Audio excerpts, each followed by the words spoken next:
In this video, I'm going to show you how to fix Windows couldn't connect to this printer. Check the printer name and try again error. So first, go to Services. And here, you want to go to Printer Spooler. So this is the one, Print Spooler. Click on it, then select Automatic, then click Apply, and then OK. If it's not started, click Start, and then click Apply and OK. If it's already started like here, then what you'll do is just select it, then go to Restart Service. So select Restart Service to restart this service.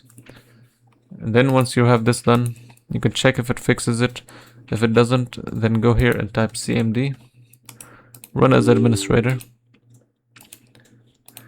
Now here you need to type a following code: DISM/online/cleanup image/restore health, and then press enter.